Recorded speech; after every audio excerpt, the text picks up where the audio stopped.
James slammed the divorce papers on the kitchen table so hard, my coffee cup jumped. "Sign them, Sarah. I'm done pretending."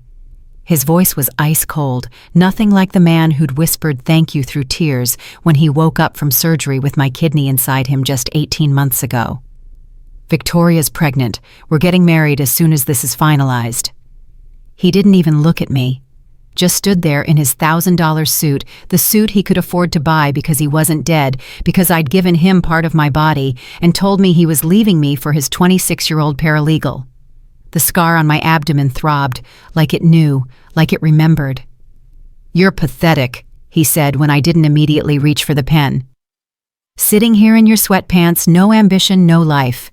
Victoria makes me feel alive again." That's when I started laughing. Before I continue, please subscribe to this channel and hit that notification bell. Stay with me until the end of this story, because what happened next will restore your faith in karma. And comment below with your city so I can see how far my story travels. Now let me take you back to where this nightmare really began. I'm Sarah Mitchell, 62 now, but this story starts when I was 58. 23 years I'd been married to James Mitchell. 23 years of being the perfect corporate wife. The woman who made the coffee right, who ironed the shirts, who smiled at the partners' dinners, and never complained when he worked late. Again. The morning it all started to unravel, I was making James his breakfast. 3 eggs scrambled wheat toast coffee with 3 creams and 2 sugars. I'd made this breakfast 4,000 times, maybe more. I'd stopped counting. "Sarah, this toast is burnt." I looked at the toast. It wasn't burnt, maybe a little dark on one edge. "I'll make you new ones," I said. "Just forget it." James pushed the plate away. "I'll grab something at the office." He was looking at his phone, always looking at his phone. His thumbs moved fast, typing something. Then he smiled. Actually smiled. I couldn't remember the last time I'd made him smile like that. "Who are you texting?" I asked. "Work." He didn't look up. At 6:30 in the morning. Victoria had a question about the Henderson case. She's dedicated, gets in early. Victoria. That was the 3rd time he'd mentioned her that week. Victoria thinks this. Victoria suggested that. Victoria's so sharp you should see her. "Invite her to dinner sometime," I said. "I'd like to meet the people you work with." James finally looked up. "Why would I do that?" "Because you talk about her constantly. She must be important." "She's a paralegal, Sarah, not a friend." He stood up, straightened his tie. "Don't wait up tonight. Partners' meeting will run late." "On a Tuesday? Is that a problem?" It wasn't a question. It was a warning. I knew that tone. "No," I said. "No problem." He kissed my forehead, like I was a child, or a dog. Then he left, and I stood there holding his rejected toast, and something inside me whispered that nothing about this was normal. But I'd had that whisper before. 3 years ago, when James came home from his physical looking like death. "Dr. Patterson wants me to see a specialist," he'd said. "My kidneys are failing." I held him that night while he cried. James Mitchell, the man who never showed emotion, who negotiated $1,000,000 deals without flinching, sobbed in my arms. "I'm dying, Sarah. I'm 55 years old, and I'm dying." "No," I told him. "We'll fix this." What it took to fix it was dialysis, 3 times a week, 4 hours a session. I went with him to every appointment for the first month, sat there while the machine cleaned his blood because his body couldn't, watched him get thinner, grayer, older. "I can't live like this," he told me one night. We were in bed not touching.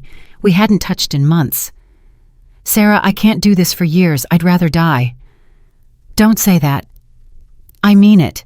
I'm not waiting 5 years on some transplant list. I'm not doing this." His daughter Emma got tested first. Sweet Emma, who I'd helped raise since she was 12, not a match. His brother Robert in California, not a match either. They put James on the transplant list anyway, but the doctors were clear. At his age, with his blood type, he could wait years. Years he didn't have. I got tested without telling him.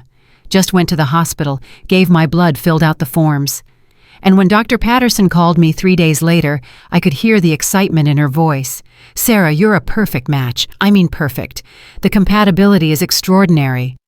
"When can we do it?" I asked. We need to run more tests, but potentially within a month. Sarah, are you sure about this? Kidney donation is major surgery. The recovery can be difficult. I'm sure. I told James that night. He was on the couch, too tired to even turn on the TV. I sat down next to him and took his hand. I got tested, I said. I'm a match, a perfect match. We can do the surgery next month. He stared at me. No. Yes. Sarah, I can't ask you to do that. You're not asking, I'm offering. The surgery is dangerous. The recovery takes months. You could have complications. So could you. You're having complications right now. You're dying right now. I squeezed his hand. Let me do this, please. Let me save you. He cried again that night, told me I was too good for him, told me he'd spend the rest of his life making this up to me, told me he loved me more than anything in the world. I believed him. The surgery was scheduled for 4 weeks later. I spent those weeks preparing, made casseroles and froze them, cleaned the house top to bottom, wrote letters to Emma and my sister Linda just in case I didn't wake up. The night before surgery, James held me. Really held me for the first time in months. I'm scared, I admitted. Me too. He kissed my hair. Sarah, if anything happens to you, I'll never forgive myself. Nothing's going to happen. We're both going to be fine. Promise me something. If this doesn't work, if something goes wrong, promise me you'll find someone who deserves you. Someone better than me. Don't talk like that. Promise me, Sarah. I promise. But it won't come to that. I was wrong about a lot of things, but I was right about that. The surgery went perfectly. For James. I woke up in recovery feeling like someone had carved out my insides with a spoon. The pain was extraordinary. Breathing hurt, moving hurt, existing hurt. But James was alive. James would live. That's what mattered. His recovery was textbook. Within days, he was walking the halls. Within 2 weeks, he went home. Within a month, he was back at work part-time. Mine wasn't. 6 weeks after surgery, I still couldn't stand for more than an hour, still couldn't sleep on my left side, still felt this hollow ache where my kidney used to be, like I'd lost something more than an organ. It's normal, the doctor said. Some donors experience prolonged recovery. Give it time. But while I was giving it time, James was thriving. His color came back, his energy came back, his life came back, and he started changing. It started small. New clothes, expensive cologne. He joined a gym, started going at 5 in the morning before work. You look good, I told him one morning. I feel good. I feel like I got a second chance, you know, like I should make the most of it. We should make the most of it, I said, together. He smiled, but it didn't reach his eyes. Right, together. That's when Victoria's name started appearing. Victoria thinks we should approach the Henderson case differently. Victoria has great instincts. Victoria's so impressive for her age. How old is she? I asked one night at dinner. Who, Victoria? You talk about her constantly. James shrugged. I don't know. Mid-20s. It's not relevant. But the way he said it, the way he looked away, that whisper inside me got louder. I tried to be the wife I'd always been, made his favorite meals, kept the house perfect, smiled when he came home late, again and again and again. We stopped having sex, not gradually, just stopped. When I tried to initiate, James always had an excuse. Too tired, too stressed. Big case tomorrow. Not tonight, Sarah. After the 5th rejection, I stopped trying. Then came the credit card statement. I wasn't snooping. I was paying bills like I always did, sitting at the kitchen table with my coffee and the laptop. And there it was, the Mandarin Oriental Hotel, $273 on a Tuesday afternoon, the same Tuesday James said he was working late. My hands started shaking. I clicked through the other charges. Winston Flowers, $150. I didn't get flowers. Salty Girl Restaurant, $312. We'd never been there. I'd wanted to go for our anniversary, and James said it was too expensive. I printed the statement, went through the previous months, more hotels, the Liberty Hotel, the Fairmont, all local, all during work hours, all charged to our joint card, and jewelry, Shreve Crump and Low, $1,800. I wasn't wearing new jewelry. I sat there staring at these papers, and my entire world shifted. All those late nights, all those business trips, all those times James said he was working, he was with someone else. The rational part of my brain said to confront him. The scared part said, what if he leaves you? What if you make a scene and he just walks away? So I did what I always did. I stayed quiet, made dinner, pretended everything was fine. But I'm not stupid. I'm really not. So I called my sister. Linda answered on the second ring. Sarah, what's wrong? Can I come over? Now it's 9 o'clock. Please. 20 minutes later, I was sitting in Linda's kitchen. She made tea and waited. I think James is having an affair, I said. Linda didn't look surprised. She just sighed. What makes you think that? I showed her the credit card statements, watched her face get harder with each page. Sarah, I'm sorry, but you know what this is. Maybe there's an explanation. Men like James don't change. They just get more careless. She pushed the papers back to me. You gave him your kidney, your actual kidney, and he's doing this. I don't know for sure. I need proof. Then get proof. Hire someone. Find out. But Sarah, please don't lie to yourself about what you already know. I hired a private investigator the next morning, found him online. Marcus Chen, 5-star reviews, satisfaction guaranteed. His office was small, but he looked professional. Tell me about your husband, he said. I told him everything, the kidney, the recovery, the changes, the credit card charges, Victoria's name. Marcus took notes. I'll need photos of your husband, his work address, usual schedule, and a retainer of $1,500. I paid cash, money from an account James didn't know about, my mother's inheritance that I'd kept separate. How long? I asked. If he's as careless as these charges suggest, less than a week. It took 3 days. Marcus called me on Thursday morning. Mrs. Mitchell, I have what you need. Can you come in? I drove to his office with my heart pounding. He had photos spread across his desk. James and a young woman leaving a hotel. James and the same woman at a restaurant. James and the woman kissing in a parking garage. She was beautiful, young, dark hair, slim. Everything I wasn't anymore. That's Victoria Chen, Marcus said. Paralegal at your husband's firm. Been there 18 months. They're not hiding it, Mrs. Mitchell. I documented 15 meetings in 3 weeks. 15. Hotels, mostly. Her apartment in the South End. He bought her a car last month. BMW, $28,000 cash. The room spun. A car. According to my contact at the dealership, yes.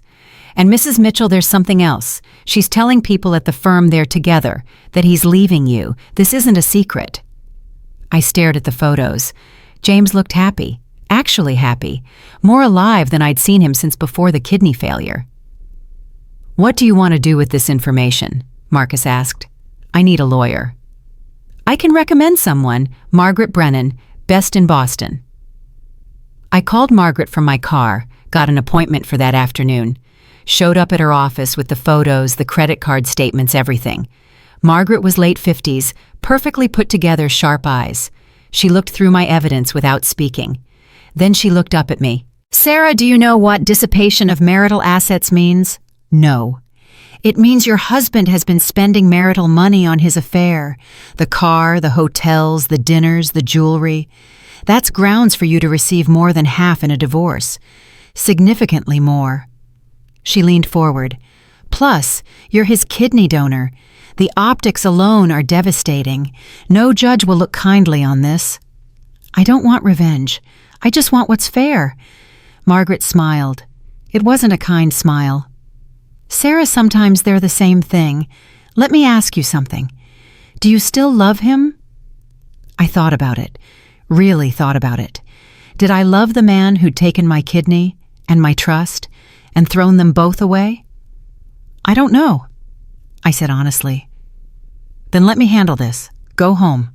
Act normal. Don't confront him yet. I need time to prepare.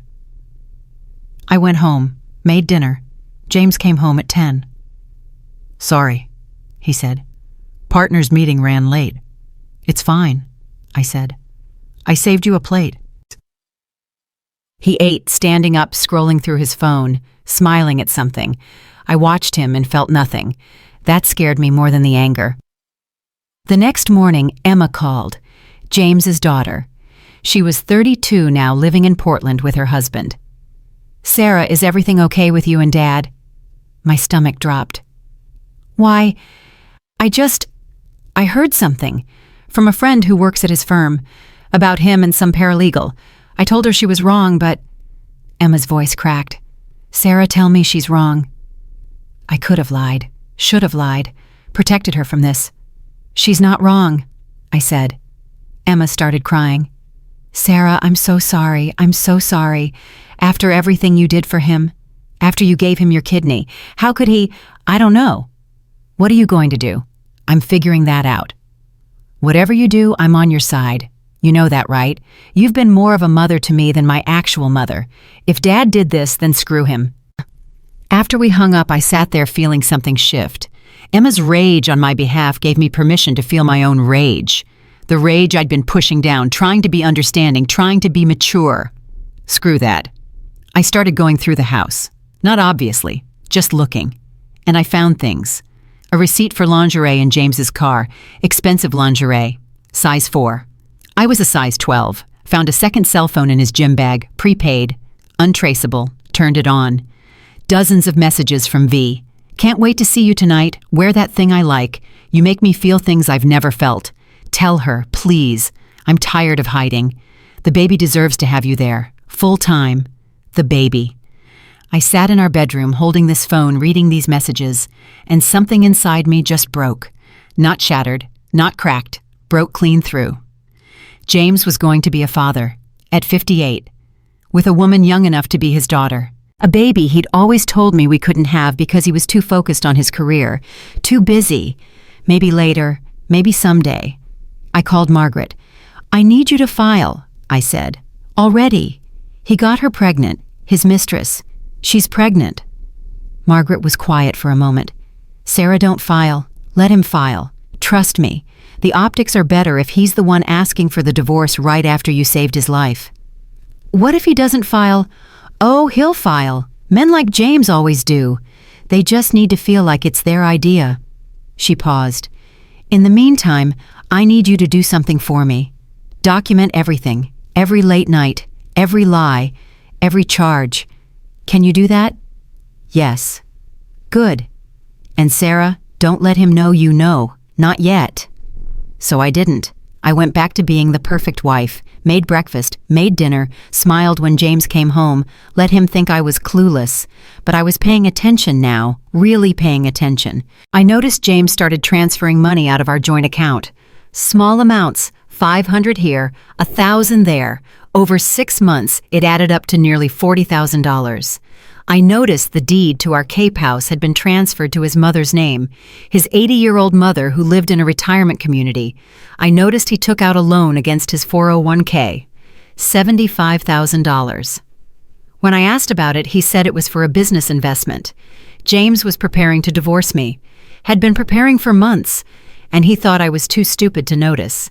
I made copies of everything. Bank statements, property records, the photos from Marcus, the credit card bills.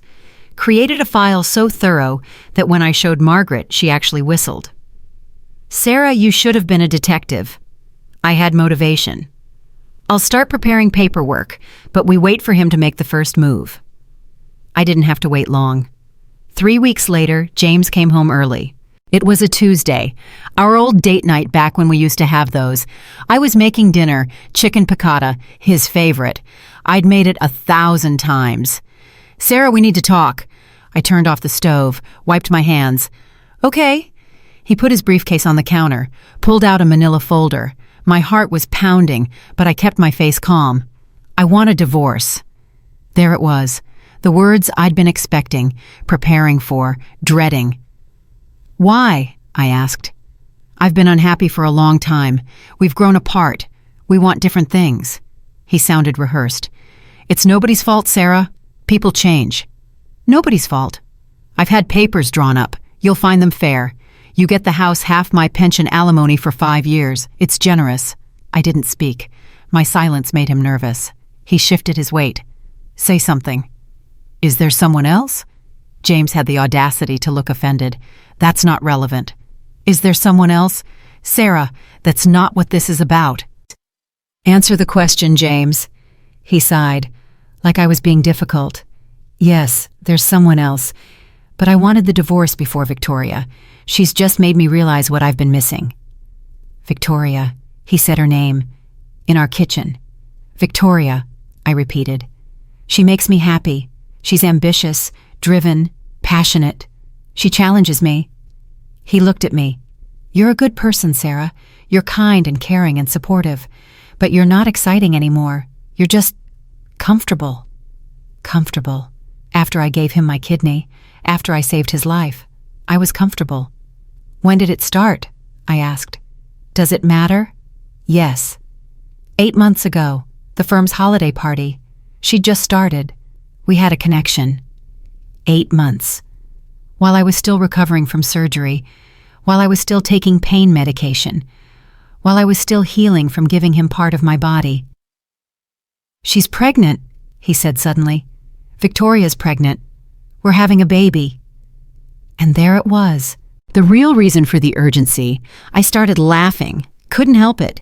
It just bubbled up from somewhere deep inside. Real, genuine laughter. James looked at me like I'd lost my mind. Sarah, this isn't funny. I couldn't stop. Couldn't stop seeing the absurdity. This man standing in front of me with my kidney inside him, telling me he was leaving me for someone else. Someone carrying his child. What's wrong with you? James demanded. I wiped my eyes, took a breath. I'll sign them. Relief flooded his face. Thank you for being reasonable. But first let me tell you what's going to happen. His face changed. What do you mean? I pulled out my phone, showed him the photos. James and Victoria. Everywhere. I know about the affair. I've known for weeks. I know about the BMW, the hotels, the money you've been hiding, the Cape House in your mother's name. I know everything, James. The color drained from his face. You had me followed. I protected myself. This is insane. What's insane is you thinking I'd just accept whatever you decided. I pulled out Margaret's folder. I've been working with Margaret Brennan. You know Margaret. She destroyed Richard Morrison last year. James's jaw tightened. You're bluffing. Am I? Have I ever bluffed in 23 years? I opened the folder. Documentation of every dime you spent on Victoria, every hotel, every dinner, every piece of jewelry. That's dissipation of marital assets. Plus, I already sent this to the firm's ethics board. You what? Yesterday. You're sleeping with a subordinate, James. That's an ethics violation. Could cost you your partnership. His hands were shaking. Sarah, you can't do this. My career, your career. You're a senior partner having an affair with a paralegal you supervise. How do you think that plays? Victoria and I are in love. Victoria is 26 and pregnant. Do you think she loves you?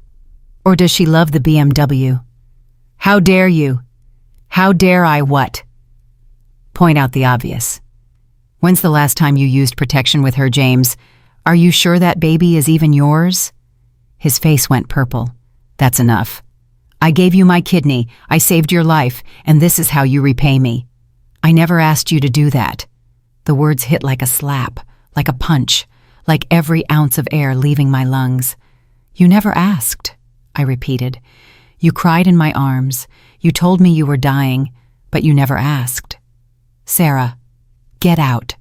This is my house too. Actually, it's about to be my house. When a judge hears you've been cheating on your kidney donor, spending marital assets on your mistress hiding property, you'll be lucky to get supervised visitation with Victoria's baby. You can't do this. Watch me. I picked up his divorce papers. I'm not signing these. I'm filing my own, and I'm taking you for everything you have. Why are you doing this? Because you took my kindness for weakness, my love for granted, my kidney for nothing. I walked to the door, opened it. Get out. Sarah, be reasonable. I am being reasonable. Reasonable would be telling everyone what you did. Reasonable would be calling Victoria and warning her. Reasonable would be destroying you. I smiled. but I'm just going to divorce you and let you live with your choices." James grabbed his briefcase, stopped at the door. "You'll regret this." "The only thing I regret is wasting 23 years on a man who didn't deserve 23 minutes. He left. The door closed. And I stood there in my kitchen feeling something I hadn't felt in years. Power. I called Margaret immediately. "File everything." "You're sure?" "Never been more sure." "Good. Because, Sarah, I found something about Victoria Chen." "Tell me." "She's not 26. She's 31, and she's been married twice before, both times to men over 50. Both divorces came with substantial settlements. Everything clicked. She's done this before. I have a contact in New York. He recognized her from the photos. She was Vanessa Morrison there. Married a hedge fund manager. Divorced 2 years later with $3 million. $3 million. Before that, she was Victoria Rodriguez in Miami. Married a real estate developer. Got a condo and a boat. Does James know? I doubt it. She's very good at covering her tracks. Different names, different backgrounds. Margaret paused. Should we tell him? I thought about it. About James thinking he'd found his soulmate, his second chance, his exciting new life. No, I said. Let him find out the hard way. You're sure? I'm sure. He made his choice. Now he gets to live with it. Margaret laughed. Sarah, I think we're going to get along just fine. Over the next week, everything happened fast. Margaret filed for divorce. James got served at work. His firm started an ethics investigation. Emma called him and told him exactly what she thought of him. His brother Robert called me to apologize for James. His mother called crying, asking what James had done. And Victoria found out about the ethics investigation and suddenly wasn't returning James's calls. He called me on Friday night. I almost didn't answer. Sarah, please, we need to talk. Talk to my lawyer. The firm suspended me pending investigation. Victoria won't talk to me. Everyone's turned against me. That's what happens when you cheat on your kidney donor. I made a mistake. Sarah, please, I'm sorry. You're sorry you got caught. I'm sorry I hurt you. I'm sorry for everything. Can we talk about this? No, James, we can't. You made your choice. Now live with it. I hung up, blocked his number, and sat there feeling nothing. The next day, Emma called. Sarah, I need to tell you something about Victoria. What about her? I have a friend who used to work at a firm in New York. She saw the pictures going around. Sarah Victoria's done this before, multiple times. She targets older men, gets pregnant, gets a settlement. I know, my lawyer found out. Does Dad know? Not yet, but he will. Emma laughed, actually laughed. God, Sarah, he really screwed up, didn't he? Yeah, he really did. Good. I hope he loses everything. Emma, no, I mean it. You gave him your kidney, your actual kidney, and he did this. He deserves whatever he gets. She was right. He did deserve it. But what surprised me was that I didn't feel vindictive, didn't feel angry anymore, just felt free, free from pretending, free from being the perfect wife, free from shrinking myself to make room for James's ego. I was free, and that's when I realized something. The laugh that had escaped when James asked for a divorce, that wasn't hysteria, that wasn't a breakdown, that was relief. Margaret called me back 2 hours later. Her voice had that edge it got when she found something good. Sarah, how well do you know your husband's finances? I thought I knew them well. Clearly I was wrong about a lot of things. I pulled his credit report. He's got debt you don't know about. A lot of debt. My stomach tightened. How much? $200,000. Credit cards in his name only. Cash advances, personal loans, all within the last year. $200,000 on what? I'm guessing Victoria. The car was $28,000. I found receipts for a trip to Paris. First-class tickets, 5-star hotels. $40,000. A diamond bracelet from Tiffany, $15,000. Sarah, he's been living a completely separate financial life. I sat down. My legs wouldn't hold me anymore. We're supposed to disclose all assets and debts in a divorce. Exactly, and he won't. Which means when we bring this up in court, he's going to look like a liar on top of everything else. Margaret paused. There's more. He increased his life insurance policy 6 months ago, made Victoria the beneficiary. What? $1 million. If something happens to him, she gets it all. But I'm his wife. Not according to the insurance company. He changed it, forged your signature on the consent form. The room started spinning. That's illegal. Very illegal. I'm adding it to our filing. Sarah, I need you to do something for me. Check his computer, his email, anything you can access. I need to know what else he's hiding. Isn't that illegal too? It's a shared marital computer, isn't it? You have every right to access it. That night, after I was sure James wasn't coming back, I opened his laptop. He'd left it at the house. Probably thought I was too stupid to try.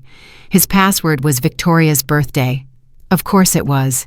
The emails made me sick. Hundreds of them, going back 8 months just like he'd said, but the content was worse than I'd imagined. I'm leaving her soon, baby. Just need to get my ducks in a row. She's so pathetic. Sits around the house all day doing nothing. You're everything she's not. Can't wait until this is over and we can be together for real. You, me, and our baby. I'm transferring more money today. We're almost there. Our baby. He kept saying our baby, like it was already born, like it was already real. I found the emails to his lawyer, too. Not Margaret. A different lawyer. Someone who specialized in protecting assets during divorce. I need to shelter as much as possible before I file. She gave me a kidney so the optics are bad, but she's got no earning potential, no career. We can argue she's not entitled to much.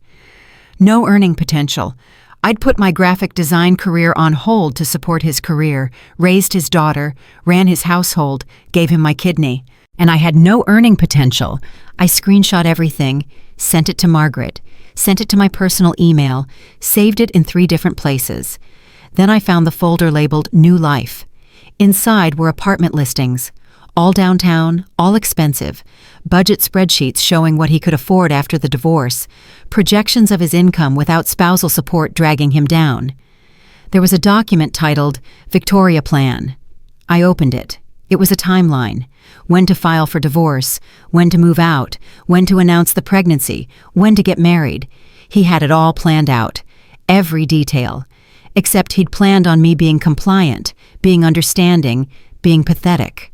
I called Margaret even though it was 11 at night. I found everything, I said. Every email, every plan, everything. Send it all to me, now. I did. Waited while she looked through it. Sarah, this is gold. This is better than gold. He's been planning this for months. Hiding assets, bad-mouthing you to his lawyer, forging your signature on insurance documents. The judge is going to crucify him. Good. I'm filing an emergency motion tomorrow morning. Freeze all accounts. Prevent him from transferring any more assets.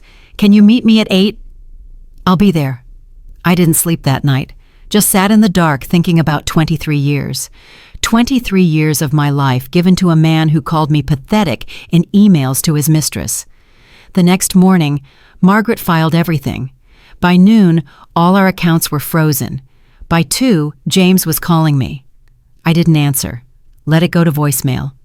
Sarah, what the hell did you do? I can't access any of our money. My cards are declined. Call me back. Now. He called 6 more times. I didn't answer any of them. Emma called instead. Sarah, oh my God, Dad just called me losing his mind. Said you froze all the accounts. Is that true? Your father tried to hide $200,000 in debt and changed his life insurance to make Victoria the beneficiary. Emma was quiet. Then she said, I hope you take him for everything. I'm trying. No, I mean everything.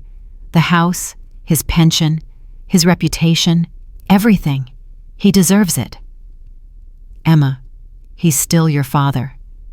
He stopped being my father when he cheated on the woman who saved his life. You're my family now, Sarah, not him. I started crying. Couldn't help it. Emma's loyalty meant everything.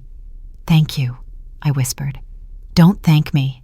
Just promise me you'll fight. Don't let him win. I promise. That afternoon, Margaret called with news. The firm made their decision. James is suspended without pay pending the ethics investigation. Could take months. What does that mean? It means he has no income. which means he can't support Victoria, can't pay for her apartment, can't buy her nice things. Let's see how much she loves him now. It took 3 days. 3 days before Victoria called me. I almost didn't answer. The number was unknown, but something made me pick up. Mrs. Mitchell. Her voice was young, breathy, exactly what I'd expected. Who is this? It's Victoria, Victoria Chen. We need to talk. Every muscle in my body tensed. I have nothing to say to you. Please, just 5 minutes. I need to explain. Explain what? That you slept with my husband, that you're pregnant with his baby, that you destroyed my marriage. I didn't destroy anything. It was already broken. I almost hung up, almost. But curiosity won. What do you want, Victoria? I want you to know the truth. James lied to me. He said you two were already separated, that the marriage was over, that you knew about us and were okay with it. And you believe that I'm 26 years old. I believed a lot of things. 26. She'd lied about that too, but I didn't correct her. Why are you calling me? Because he's broke. Did you know that he's completely broke? No income, no access to money, and he's demanding I let him move into my apartment, saying I owe him because he was going to leave you for me. And I don't want him to move in. I don't want any of this anymore. This was supposed to be fun, exciting, not this mess. I started laughing. Couldn't help it. She'd wanted excitement and got reality instead. This isn't funny, Victoria said. Oh, it's hilarious. You thought you were getting a rich lawyer. Instead, you got a broke, suspended, cheating husband with $200,000 in debt. Silence. Then, what debt? He didn't tell you James has been living on credit cards, financing your lifestyle with money he doesn't have. The BMW borrowed, the Paris trip borrowed, all of it. No, he said he was wealthy. He showed me his bank statements. Fake or old? Probably both. I leaned back. Victoria, what did you think would happen? You're having an affair with a married man. Did you think it would end well? I thought he loved me. He loved what you represented. Youth, a second chance, an escape from reality. But reality always catches up. She started crying. I'm pregnant. I'm pregnant and alone, and he's broke and my career is over because everyone at the firm knows I slept with a senior partner. For a split second, I almost felt sorry for her. Almost. You made your choices, I said. Now you get to live with them, just like I do. Mrs. Mitchell, please, I'm sorry. I'm so sorry. I didn't know about the kidney. I didn't know what you'd sacrificed. If I had known, you would have done it anyway. Because women like you don't care about wives, don't care about families. You see what you want and you take it. That's not fair. Fair. You want to talk about fair? I gave my husband my kidney, my actual kidney, and he thanked me by sleeping with you. Don't talk to me about fair. I hung up, blocked her number, sat there shaking. My phone rang again. Different number. I answered without thinking. Sarah, James's voice, desperate, angry. We need to talk. Talk to my lawyer. Victoria called you, didn't she? Whatever she said, she's lying. She's trying to play us against each other. She told me you're broke, that you want to move in with her, that everything you spent on her was borrowed money. I'm not broke. I have assets. Assets I'm about to take in the divorce. Sarah, please, let's be adults about this. We can work something out. Work something out? You forged my signature on insurance documents. You hid $200,000 in debt. You planned this divorce for months while pretending everything was fine. What exactly do you want to work out? I made mistakes. I admit that. But you're being vindictive, freezing the accounts, getting me suspended. This is too far. Too far? Too far would be telling everyone at your firm exactly what kind of man you are. Too far would be calling every client you have and explaining why you're suspended. Too far would be posting those photos of you and Victoria all over social media.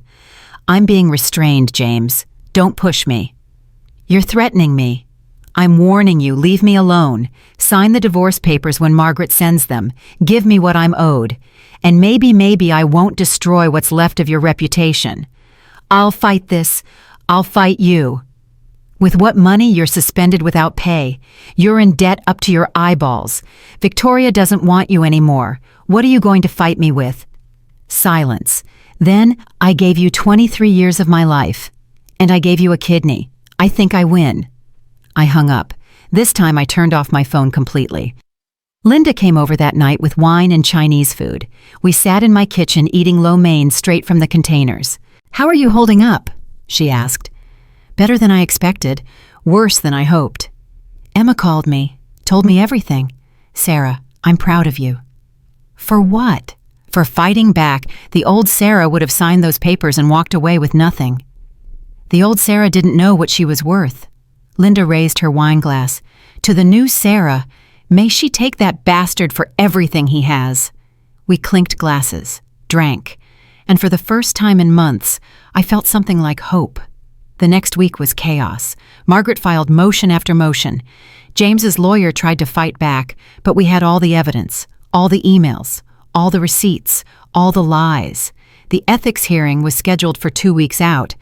Margaret prepped me for my deposition. "They're going to ask about the kidney," she said. "They're going to try to make it seem like you're using it as leverage." "I am using it as leverage." "Yes, but we can't say that. We say you gave him a gift out of love, that you expected nothing in return, that his betrayal is just salt in the wound." "That's true, though." "I know, but say it like you mean it, with emotion. Make them feel your pain." The deposition was brutal. James's lawyer was a shark. Tall, blonde, perfect suit. She went after me like I was the one who'd done something wrong. "Mrs. Mitchell, isn't it true you gave your husband a kidney to manipulate him?" "No." "You expected something in return, didn't you?" "I expected him to live. That's all." "But you're using the kidney donation to gain advantage in this divorce." "I'm using the fact that I saved his life, and he thanked me by cheating as evidence of his character." "Yes." "So you admit you're being vindictive." Margaret jumped in. "Objection. She's answering your questions honestly. That's not vindictive. That's factual." The lawyer switched tactics. "Mrs. Mitchell, did you ever suspect your husband was unhappy?" "Yes." "And you did nothing about it." "I tried to be a better wife, made his favorite meals, kept the house perfect, supported his career." "But you never asked him directly if he wanted a divorce. Why would I—" "We'd been married 23 years. I gave him my kidney 18 months ago.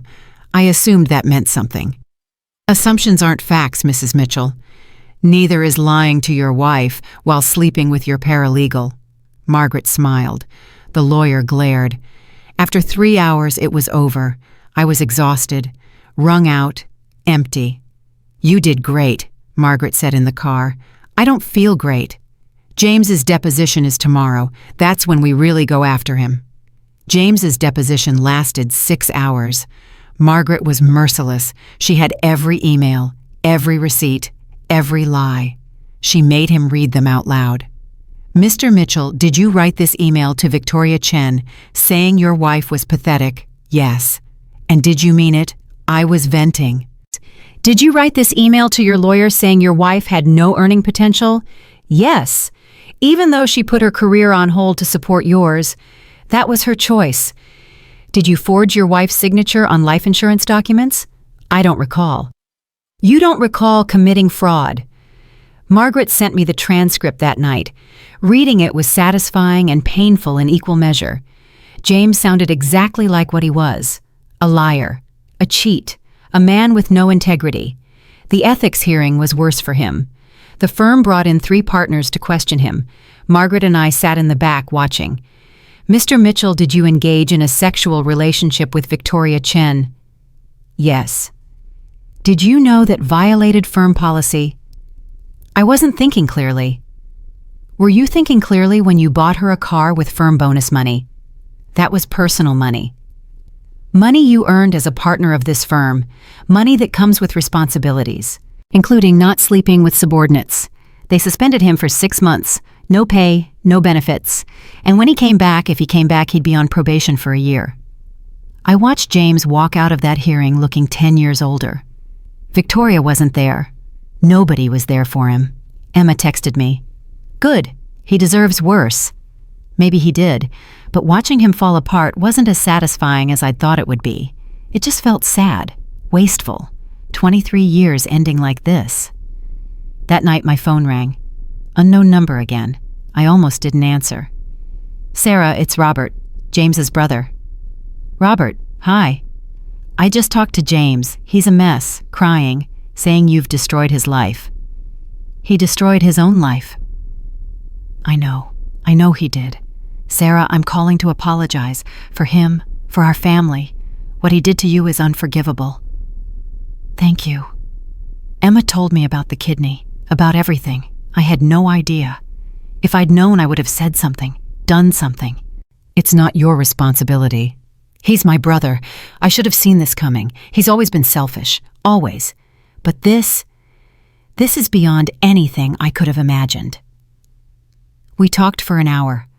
Robert told me stories about James I'd never heard, about how he'd cheated on his first wife too, about how he'd always put himself first, about how the family had hoped I'd change him. "You did change him," Robert said. "For a while. He was better with you, kinder. But then the kidney thing happened and he got scared. Scared of his own mortality, scared of being weak, and instead of being grateful, he ran toward anything that made him feel powerful again. That's not an excuse." "No, it's not. It's just an explanation. A bad one." After we hung up, I sat in the dark thinking about what Robert said, about James being scared, about him running from weakness. Maybe that's all this was. Fear of aging, fear of dying, fear of being ordinary. But I'd been scared too. Scared of the surgery, scared I'd die, scared I'd wake up and regret it, and I'd done it anyway. Because that's what love was. Doing scary things for people who matter. James didn't matter anymore. That's what I realized sitting there in the dark. He didn't matter. The divorce moved forward. Margaret was right. The judge took one look at the evidence and sided with me on almost everything. I got the house, 70% of his pension, alimony for 10 years, and half of everything else. James tried to argue, tried to fight, but he had nothing. No money for a good lawyer, no evidence to contradict ours, no sympathy from anyone. The day the judge signed the papers, I felt nothing. Not happy, not sad, just tired. "It's over," Margaret said. "You won." But it didn't feel like winning. It felt like surviving. I drove home alone, walked into my empty house, sat in my kitchen where James had asked for the divorce, and finally, I cried. Not for him, not for us. For the woman I'd been, the woman who'd believed in happy endings, the woman who'd thought love was enough. That woman was gone, and I didn't know who I was without her. My phone buzzed. Text from Emma. "Mom and I are coming to visit next weekend. No arguments. We're taking you out. You need to celebrate." Mom. Emma called me Mom. She'd never done that before. Always called me Sarah. I typed back, "I'd like that."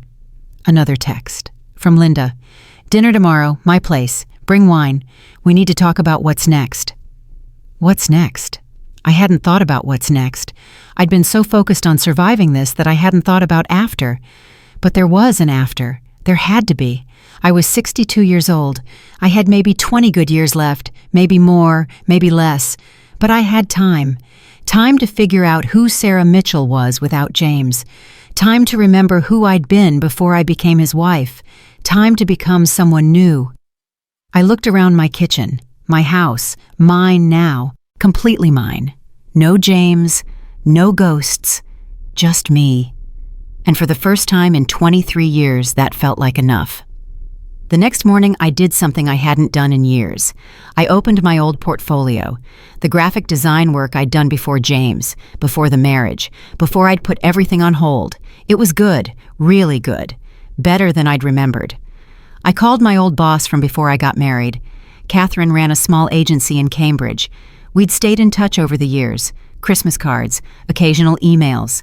Sarah Mitchell. "My God, I haven't heard from you in years." "I know. I'm sorry. I've been busy." "How's married life?"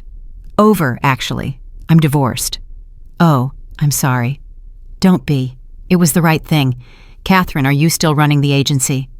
"I am. Why?" I'm looking to get back into design. Are you hiring silence then? Are you serious? Completely serious. Sarah, I'd hire you in a heartbeat, but you've been out of the game for over 20 years. Things have changed.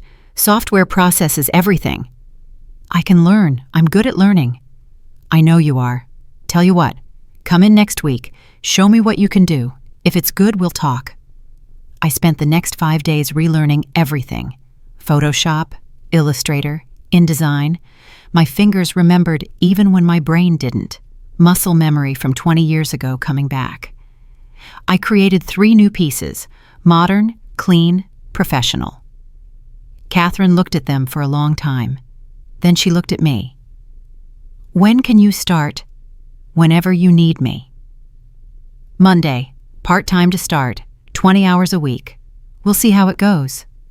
I started crying, right there in her office. Thank you, I whispered. Don't thank me. You earned this. Sarah, these are really good. You haven't lost it. Maybe I hadn't lost it.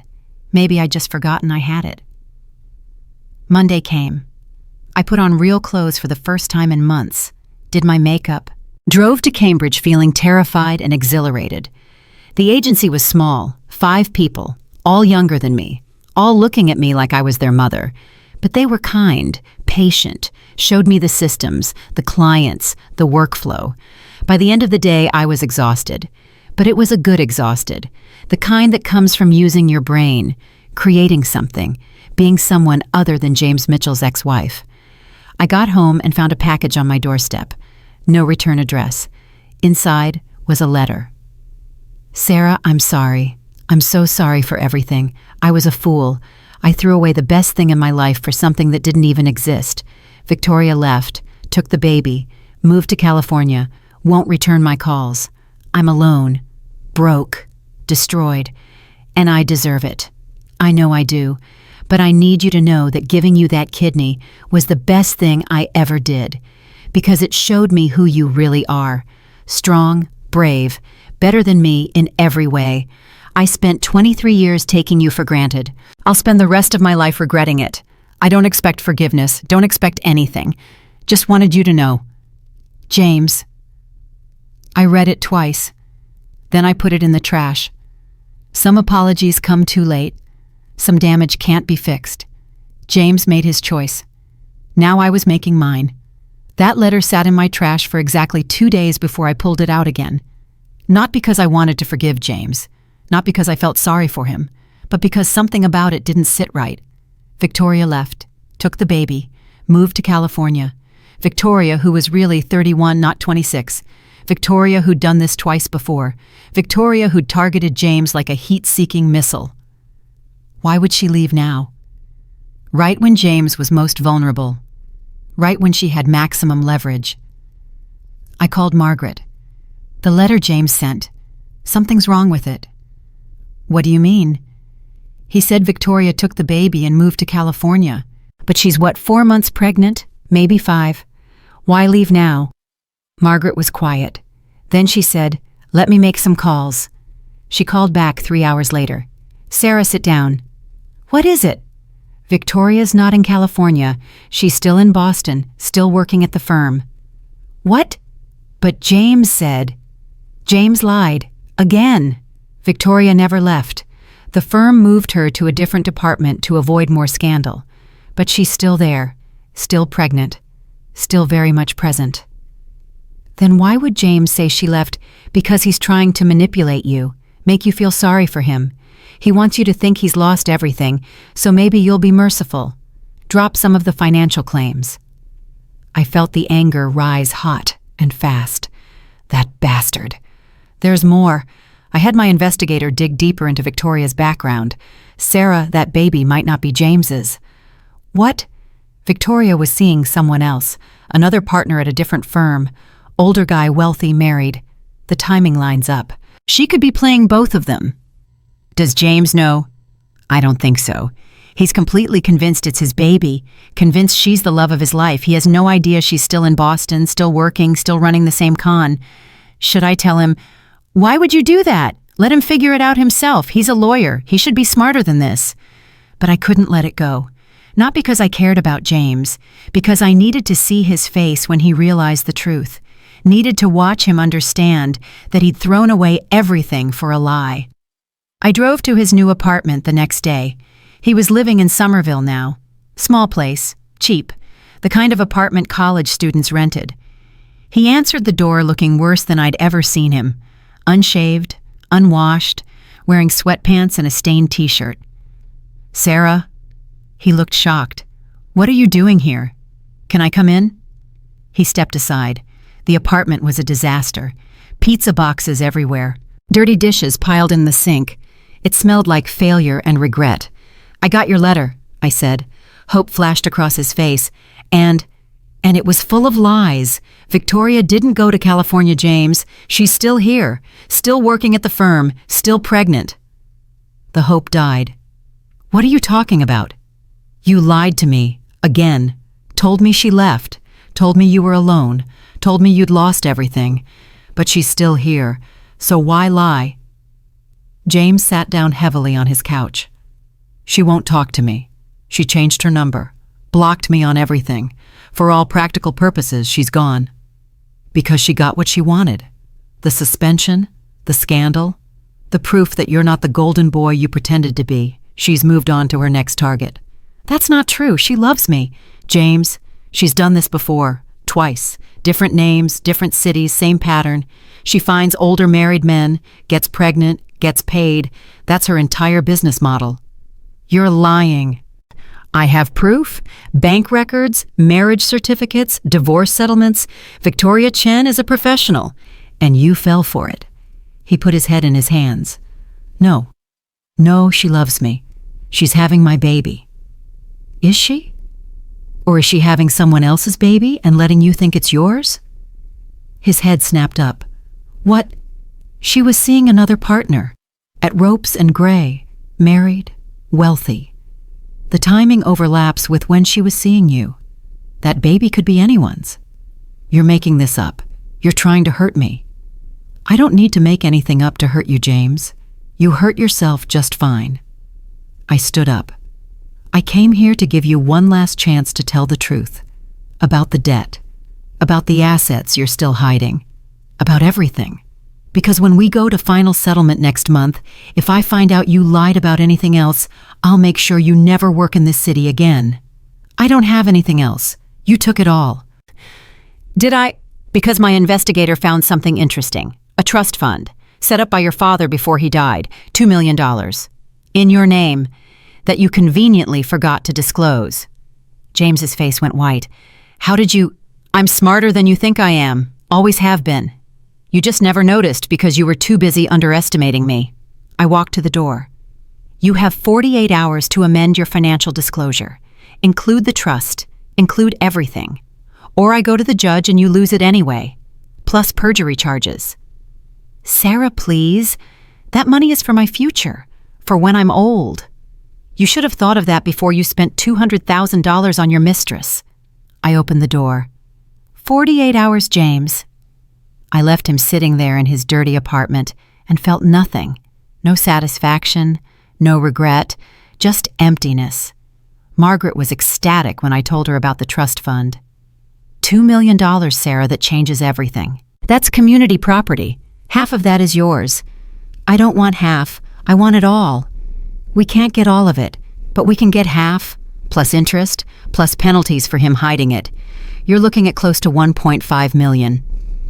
$1.5 million, enough to never worry about money again, enough to start my own business, enough to live however I wanted. Get it, I said. The amended disclosure came through 47 hours later. James included the trust fund, included 3 other accounts we hadn't known about, included everything. "He's terrified," Margaret said. "Good, let him be terrified." The settlement hearing was scheduled for 2 weeks later. I spent those 2 weeks working at Catherine's agency and trying not to think about James, trying not to think about what 23 years of my life had been reduced to. Numbers on paper, assets divided, a marriage dissolved into percentages and payments. Emma came to visit like she'd promised, brought her husband Marcus. They took me to dinner at a nice restaurant downtown. "You look good," Emma said. "Different, stronger." I feel different. Good different. I don't know yet. Ask me in 6 months. Marcus squeezed Emma's hand. For what it's worth, Sarah, you're handling this better than most people would. My mom went through something similar. She fell apart. You're actually building something new. I gave him my kidney, I said quietly. I can survive anything after that. Emma started crying. I'm so sorry. I'm so sorry he did this to you. Don't apologize for him. He's a grown man. He made his choices. He keeps calling me, crying, asking me to talk to you, to convince you to be more reasonable in the settlement. What did you tell him? I told him to go to hell. Emma wiped her eyes. I told him he's lucky you're letting him keep anything at all, that if it were me, I'd have taken every last penny. I loved her so much in that moment. This girl I'd raised from 12 years old, who'd become more my daughter than James's. Thank you, I said. For what? For choosing me. There was no choice, Sarah. You've always been there. Always. Dad was just the guy who paid the bills and showed up for the big moments. You were there for everything else. The bad grades, the broken hearts, the fights with Mom, everything. You're my real parent, not him. We cried together in that restaurant while Marcus quietly paid the bill and pretended not to notice. The next day at work, Catherine pulled me into her office. I have a proposition for you. Okay? One of our biggest clients just requested you specifically for their rebrand. Major company, national presence, big budget. They saw the work you did on the Morrison account and want you to lead. Me, Catherine, I've been back for 3 weeks. And you're already better than half my team. Sarah, this is a huge opportunity, but it's also full-time. 50 hours a week minimum. Can you handle that? Could I throw myself into work like I'd thrown myself into being James's wife? Could I be that person again? Yes, I heard myself say. I can handle it. Good, because they want to meet you tomorrow. 10 a.m. Wear something impressive. I went shopping that afternoon for the first time in years, bought a new suit, new shoes, got my hair cut and colored, looked at myself in the dressing room mirror and saw someone I barely recognized, someone who looked successful, powerful, free. The meeting went perfectly. The client loved my ideas, loved my energy, signed a 6-month contract on the spot. Catherine pulled me aside afterward. They're paying us $200,000 for this project. Your commission is 20%. $40,000, plus your salary, plus bonuses if it goes well. Sarah, you just made more in one meeting than most people make in a year. I drove home in a daze. $40,000 from one project, one meeting, and I'd done it myself. No James, no husband supporting me, just me and my skills and my brain. That night Linda called. I heard through the grapevine that James is trying to get his job back. Already he's only been suspended 4 months. He's desperate, no income, drowning in debt. The firm is considering it, probation, reduced partnership, but they're considering it. What about Victoria? She's still there, still pregnant, still playing both sides apparently. The other guy, the one from Ropes and Gray, he divorced his wife, planning to marry Victoria after the baby comes. Does he know about James? I don't think he knows anything. Victoria's playing him just like she played James. Someone should warn him. Why, he's a grown man making stupid decisions. Let him learn the hard way. But I couldn't let it go, because somewhere in all this mess was a baby, an innocent baby who didn't ask to be born into this disaster. I called the Ropes and Gray office, asked for Daniel Morrison. That was the other man's name. Linda had found it. This is Daniel. Mr. Morrison, you don't know me. My name is Sarah Mitchell. I'm James Mitchell's ex-wife. Silence. Then, how did you get this number? That's not important. What's important is that you need to know the truth about Victoria Chen. I don't know what you're talking about. Yes, you do. You're planning to marry her, raise her baby. But that baby might be my ex-husband's. She was sleeping with both of you at the same time.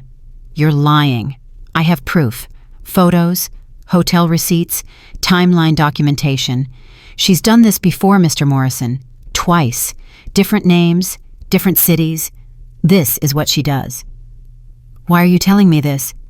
Because there's a baby involved, and that baby deserves better than two men fighting over paternity while the mother plays games. He hung up. But I knew he'd heard me. Knew the seed of doubt was planted. 2 days later, Margaret called me laughing. "You're not going to believe this. Victoria Chen just got served with 2 paternity suits. One from James, one from Daniel Morrison at Ropes and Gray. Both of them. Apparently your phone call worked.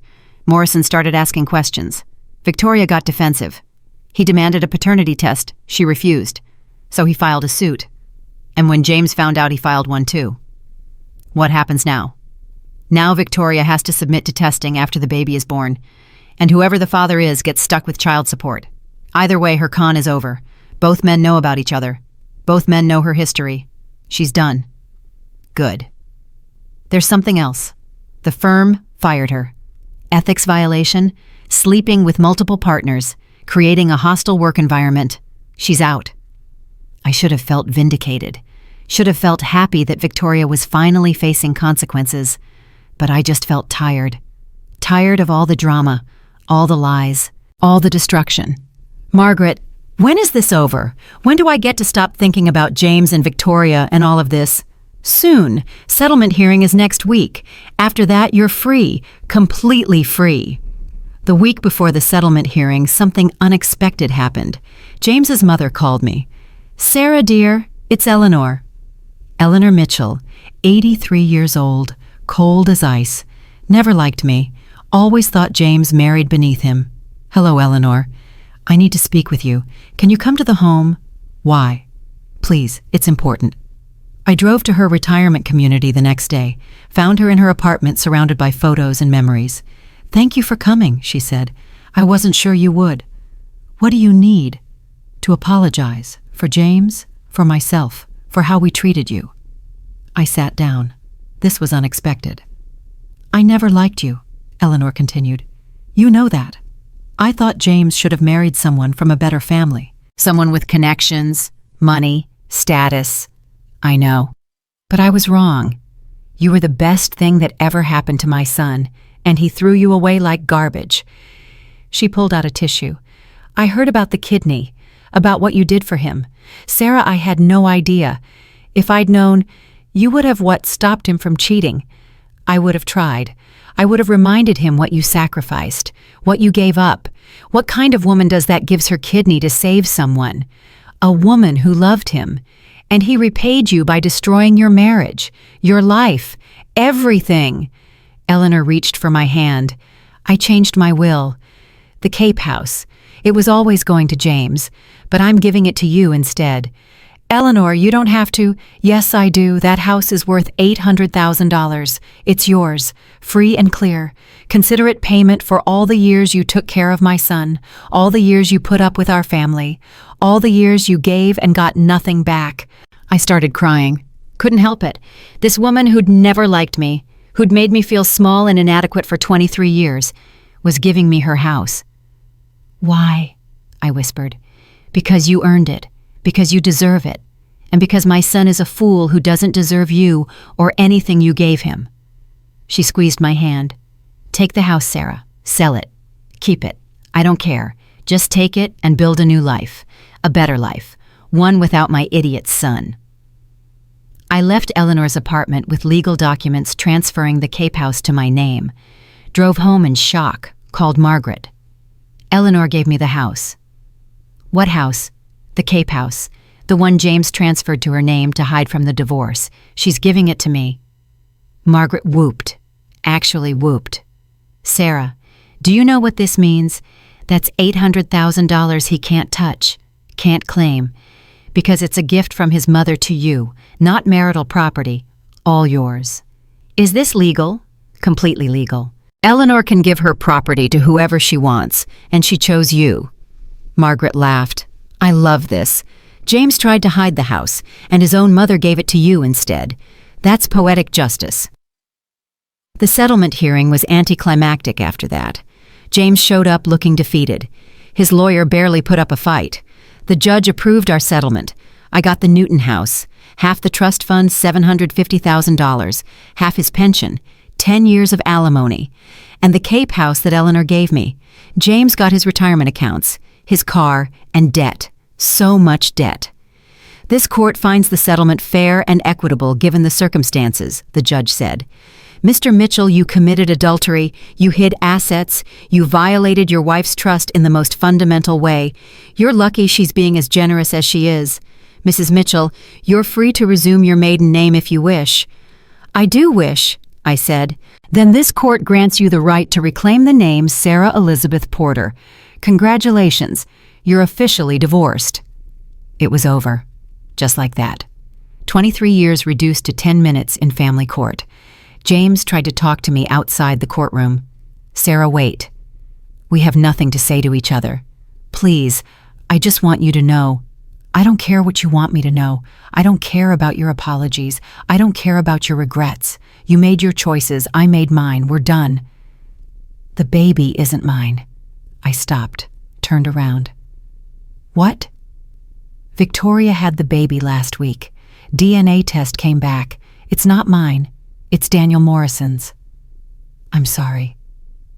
Are you? Yes. Because you blew up your entire life for a woman who was using you, and you got nothing, not even a child. That's sad, James. Really sad. I know. He looked broken. Completely broken.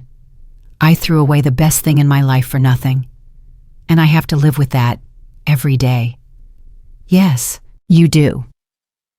I walked away and didn't look back. Emma threw me a divorce party that weekend, invited 20 of my closest friends, made a cake that said, "Free at last." We drank champagne and celebrated the end of my marriage and the beginning of my new life. Speech, Linda called out. Everyone turned to look at me.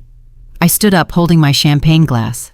23 years ago, I married a man I thought I knew. I gave him everything, my time, my energy, my career, my kidney, my life, and he took it all and threw it away for someone who didn't even want him. I paused. But here's what I learned. Giving doesn't make you weak. Loving doesn't make you a fool. Sacrificing doesn't make you a victim. What makes you those things is staying with someone who doesn't appreciate what you give. I'm not a victim. I'm a survivor. And I'm done shrinking myself to fit into someone else's life. Everyone cheered. Emma hugged me crying. Linda refilled my glass. To Sarah, she said, the strongest woman I know. To Sarah, everyone echoed. I went home that night feeling lighter than I had in years, opened my laptop, started sketching out a business plan, my own agency, my own company, my own life. Sarah Porter Design. Had a nice ring to it. Monday morning, I walked into Catherine's office. I'm giving my notice. She looked up surprised. Why did someone make you a better offer? No, I'm making myself a better offer. I'm starting my own agency. Catherine smiled slowly. Good for you. When? Next month. And Catherine, I want you to be my first client, not your agency. You personally. I want to rebrand your business. Make it everything you've always dreamed of. Sarah, I can't afford.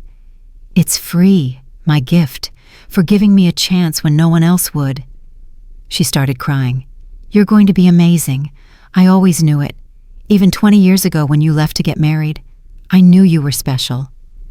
I forgot for a while, but I remember now, and I spent the next month preparing. Filed the LLC paperwork, rented office space, hired 2 junior designers fresh out of art school, built a website, created a portfolio. Sarah Porter Design launched on a Tuesday, exactly 1 year to the day after James had asked me for a divorce. The irony wasn't lost on me. My first real client was a tech startup downtown. Young founders. Big ideas. They wanted their brand to reflect innovation and reliability. We want someone who understands what it's like to rebuild from nothing, the CEO said. Someone who knows about second chances. I know about second chances, I said. We signed a $50,000 contract that afternoon. Emma sent flowers. Linda sent champagne. Eleanor sent a card that said, I knew you had it in you. Even Catherine sent a gift basket with a note. Competition makes us both better. Proud of you. 6 months later, I had 12 employees and a client list that included 3 Fortune 500 companies. Sarah Porter Design was profitable. successful. Everything I'd dreamed of when I was young and stupid and thought anything was possible. Turned out anything was possible. Just not with James. I sold the Cape House for $900,000, bought a condo downtown overlooking the harbor. Modern, clean, mine. The Newton house I kept. Couldn't bring myself to sell it. Too many memories, good and bad. Instead, I rented it to a young family. Heard their children laughing in the backyard where Emma used to play. Felt like those walls deserved laughter again. 1 year after the divorce, I got an email from James. Subject line, "I'm sorry." I almost deleted it. Should have deleted it. But curiosity won. "Sarah, I know you don't want to hear from me. I know I have no right to contact you. But I needed you to know that I'm getting help. Therapy. AA. I'm trying to become a better person, not for you, not to win you back, but because I looked at my life and realized I destroyed everything good in it. You were the best thing that ever happened to me, and I threw you away. I'm so sorry. I don't expect forgiveness. Don't expect anything, just wanted you to know. You saved my life twice, once with your kidney, once by leaving me. Thank you. James." I read it 3 times. Then I closed my laptop and never responded. Some apologies don't deserve answers. Some people don't deserve closure. James made his choices. I made mine. And mine led me here, to this life, this success, this version of myself I'd forgotten existed. The woman who gave him her kidney was strong, but the woman who walked away was stronger. And that woman, she was unstoppable. 2 years after the divorce, I got a call that changed everything. Not from James, from Dr. Patterson, the nephrologist who'd coordinated our transplant. "Sarah, I need you to come in for some tests." My blood went cold. "What kind of tests?" "Routine donor follow-up. But there are some concerns about your remaining kidney function. Nothing to panic about, but I'd like to run a comprehensive panel." I made the appointment for the next day. Drove to the hospital, trying not to spiral, trying not to think about what happens if my one remaining kidney starts failing. If the sacrifice I made for James ends up killing me. The tests took 3 hours. Blood work, urine samples, imaging. Dr. Patterson watched the monitors with a face I couldn't read. "Your kidney function is lower than I'd like," she said finally. "You're at about 65% capacity. Normal for a donor is 75 to 80%. What does that mean? It means we need to monitor you closely, change your diet, reduce stress, no NSAIDs, lots of water, and Sarah, if it drops below 60%, we'll need to discuss more aggressive interventions." I sat there feeling the walls close in. Could I need a transplant myself someday? Let's not go there yet, but yes, it's possible. Kidney donors have a slightly elevated risk of kidney disease later in life. We discussed this before your surgery. I know. I just didn't think it would happen to me.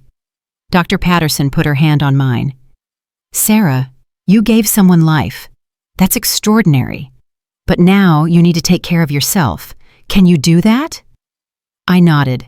But driving home, all I could think was that I'd given James my kidney and potentially signed my own death sentence. And for what? A man who threw me away like trash.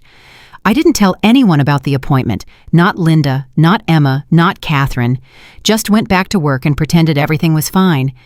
But 3 days later, my assistant knocked on my office door looking worried.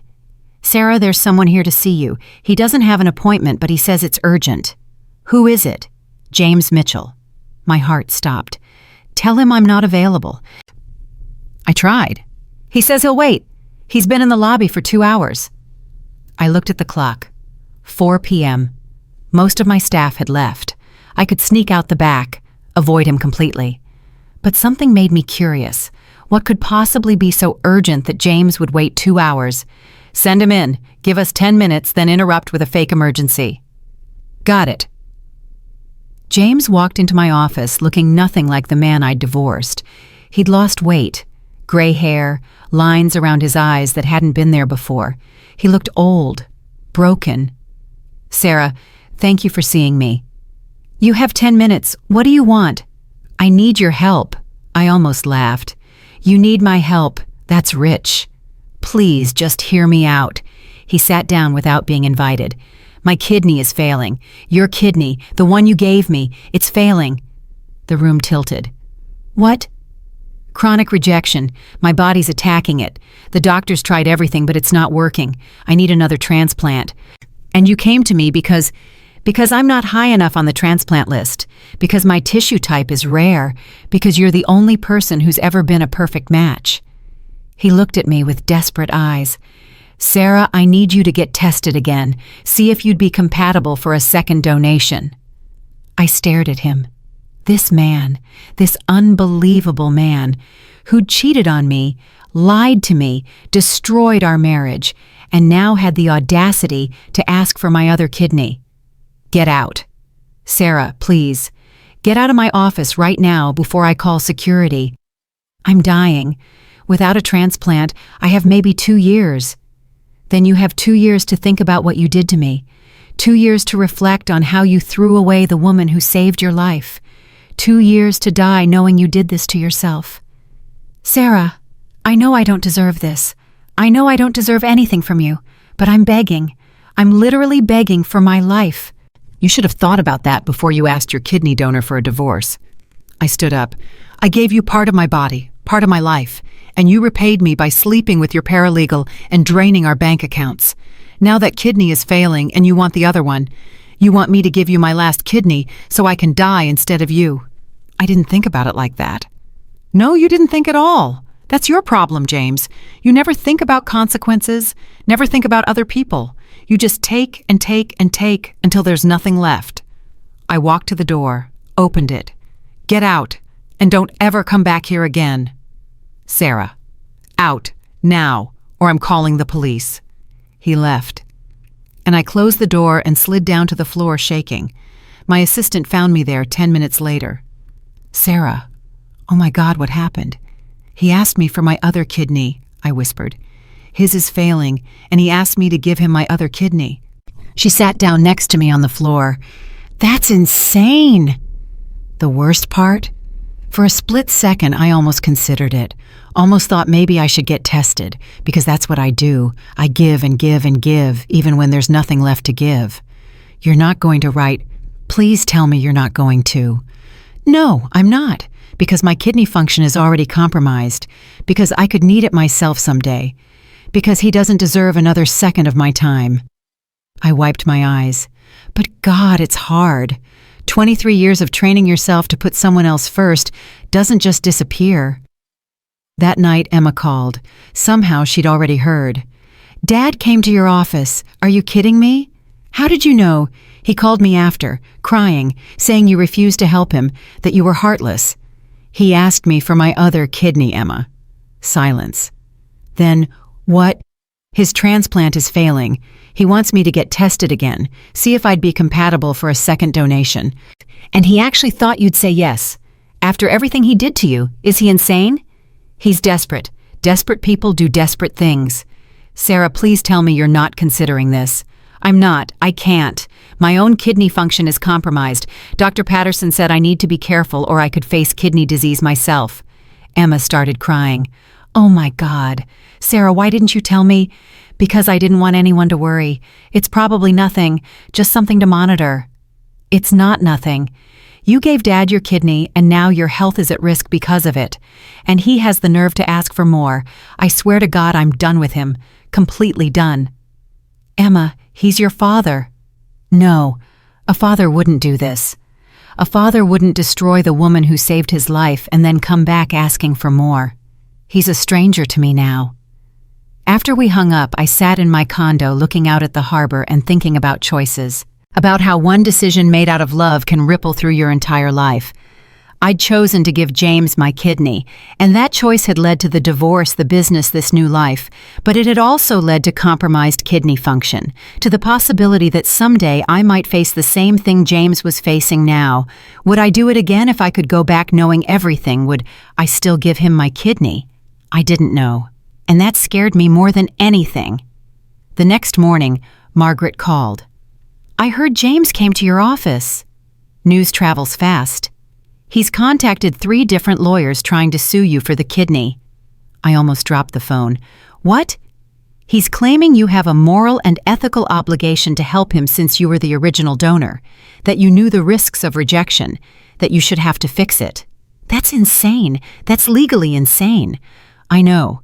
No lawyer will take the case, but he's trying. He's desperate enough to try anything. Let him try. I'm not giving him my other kidney. I can't. Even if I wanted to medically, I can't. Good. Because Sarah, I need to tell you something. Off the record. Attorney to friend. What? If you gave him your other kidney and something happened to you, your estate would have grounds to sue James for coercion. Your family could argue he manipulated you into a deadly decision. It could destroy him financially. I'm not planning to die, Margaret. I know. But I needed you to understand the stakes. This isn't just about being nice or doing the right thing. This is about your survival. If that kidney function drops any further, you could need it. Don't let guilt or old habits convince you otherwise. She was right. I knew she was right. But that night I couldn't sleep. Kept thinking about James dying because I refused to help. Kept wondering what that made me. Kept hearing his voice. I'm begging for my life. At 2 a.m. I called Linda. I can't stop thinking about it, I said. About what? About James dying because I won't help him. Sarah, no, we're not doing this. You're not responsible for his life. But I could save him. At what cost? Your own life, your own health. Sarah, listen to me. You already saved him once. You don't owe him a second chance, especially not when he threw away the first one. What if I could live with one kidney? What if it would be fine? And what if it wouldn't? What if you give him your kidney and then your body can't handle it? What if you die? What then? I didn't have an answer. Sarah, you're a good person. Too good. But goodness doesn't mean sacrificing yourself for someone who wouldn't do the same for you. James wouldn't give you his kidney. He proved that when he cheated on you. She was right. Deep down I knew she was right, but the guilt didn't go away. A week later I got a letter from James's new lawyer, not asking me to donate, asking me to at least get tested, to see if I was still a match, to give him hope. I threw it away, but it haunted me. Then Emma showed up at my office unannounced. We need to talk, she said, about your father, about everything. She sat down. Sarah, I'm pregnant. Joy and shock hit simultaneously. What, Emma? That's wonderful. Marcus and I found out last week. We're due in December. She smiled, but it didn't reach her eyes. And I realized something. This baby is going to need grandparents, and right now the only real grandparent they have is you. Emma, Dad made his choices. He destroyed his relationship with you. He destroyed his relationship with me. And now he's dying and he wants you to save him again. But Sarah, you don't owe him that. You don't owe him anything. He's your father, this baby's grandfather. Biologically, sure, but he's never been there. Not really. You've been there. You raised me. You loved me. You're the one who'll be at my baby's birth, at birthday parties, at school plays. Dad will be the stranger who shows up once a year, if we're lucky. Emma, I can't let him die just because he was a bad husband. Why not? He was willing to let your marriage die, your career die, your self-esteem die. He killed all of that without blinking. Why is his life more valuable? I didn't have an answer for that either. That weekend, Catherine called with news that shifted everything again. Sarah, I just got a call from Blackstone Capital. They want to buy your company. What? They're offering $12 million, cash, for Sarah Porter Design. I sat down hard. $12 million. They want your client list, your staff, your reputation, everything. It's a solid offer, Sarah. Life-changing money. $12 million. More money than I'd ever dreamed of. Enough to never work again. Enough to help Emma, to donate to charity, to do whatever I wanted. What's the catch? I asked. 3-year non-compete. You can't start another design agency for 3 years, and you'd have to stay on as creative director for 1 year to transition clients. Can I think about it? You have 2 weeks, but Sarah, this is huge. This is generational wealth. Your grandkids' would be set. Grandkids, Emma's baby, a life I could build without constantly working, without stress that could damage my remaining kidney. I called my financial advisor, ran the numbers. $12 million invested conservatively could generate $400,000 a year in passive income, forever. I could live anywhere, do anything, be anyone. But I'd built this company from nothing, from the ashes of my marriage. It was mine in a way nothing had ever been mine before. Could I sell it? Should I sell it? I made a pros and cons list, called Linda, called Emma, called Margaret. Everyone had different advice. Take the money, Linda said. You've proven your point. You've built something amazing. Now let someone else run it while you enjoy life. Keep the company, Emma said. It's yours, your baby. You don't have to sell just because someone offers money. Think about your health, Margaret said. That stress level, those 80-hour weeks, it's not good for your kidney. Maybe selling is the smart medical choice. 3 days before I had to decide about the company, James showed up at my condo. Somehow got past security. Was waiting in the hallway when I came home from work. How did you get in here? I demanded. I told them I was your brother, that it was a family emergency. He looked worse than before. Pale, thin, sick. Sarah, please, just 5 minutes. You have 2, starting now. I'm on dialysis, 3 times a week, 4 hours a session, just like before, except this time I know what it's like to have a working kidney, to feel healthy, to feel alive. And going back to dialysis, knowing what I had, it's torture. You did this to yourself, James. You had a perfectly good kidney, my kidney, and your body rejected it because that's what you do. You reject good things. That's not fair. Fair.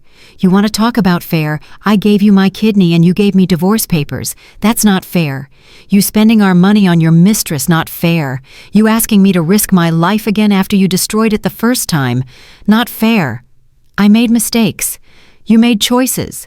Conscious, deliberate choices. And now you have to live with the consequences. I unlocked my door. Or die with them. Either way, it's not my problem anymore. What if I paid you? I froze. What did you just say? What if I paid you for the kidney? Name your price. $1 million, $2 million, whatever you want. The audacity, the sheer audacity of this man. You think you can buy my kidney, buy my body, like I'm some kind of organ dealership? I'm desperate, Sarah.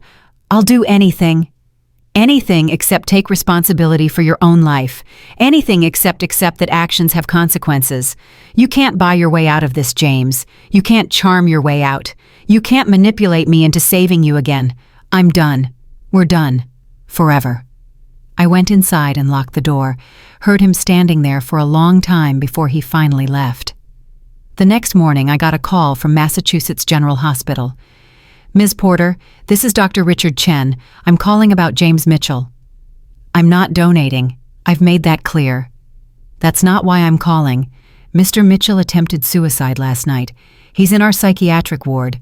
He listed you as his emergency contact. The world stopped spinning. What? He overdosed on pain medication. We found him in time. He's stable, but he's asking for you. I can't do this. Ms. Porter, I understand this is difficult, but he has no one else. His daughter won't come. His brother is in California. His mother is too frail. You're all he has. That's not my fault. I'm not saying it is. I'm just asking if you'd be willing to come speak with him, just once. It might help his recovery. I hung up, sat there shaking. James tried to kill himself, because I wouldn't give him my kidney, because I wouldn't save him. Was this my fault? Had I driven him to this? No. No, this was manipulation. One more attempt to make me feel guilty, to make me feel responsible for his choices. But what if it wasn't? What if he really was that desperate I called Emma? Don't go, she said immediately. Sarah, this is what he does. He manipulates. He makes you feel guilty. Don't fall for it. What if he tries again? What if next time they don't find him in time? Then that's his choice, not yours. You didn't put those pills in his mouth. He did. I called Margaret. If you go to that hospital, if you show any weakness, he'll use it against you. He'll cry and beg and make you feel like you're murdering him. Don't do it, Sarah. I called Linda. Go, she said. What? Go, not to save him, not to give in, but to tell him one last time face to face that you're not responsible for his life, that he needs to accept reality, that you're done. Maybe if he hears it while he's at rock bottom, it'll finally sink in. So I went. Drove to Mass General. Found James in a private room, looking small and broken in a hospital bed. "You came," he whispered. "I came to tell you that this stops now. The manipulation, the guilt trips, the suicide attempts. It all stops. I wasn't trying to manipulate you. I was trying to end the pain. Then find another way. Therapy, medication. Accept your reality. But don't put this on me. Don't make your life my responsibility. You're the only person who ever really loved me, Sarah. The only person who saw me and loved me anyway. And I destroyed that. I destroyed everything. How do I live with that? The same way I lived with you destroying our marriage. The same way I lived with you cheating on me. The same way I lived with you calling me pathetic.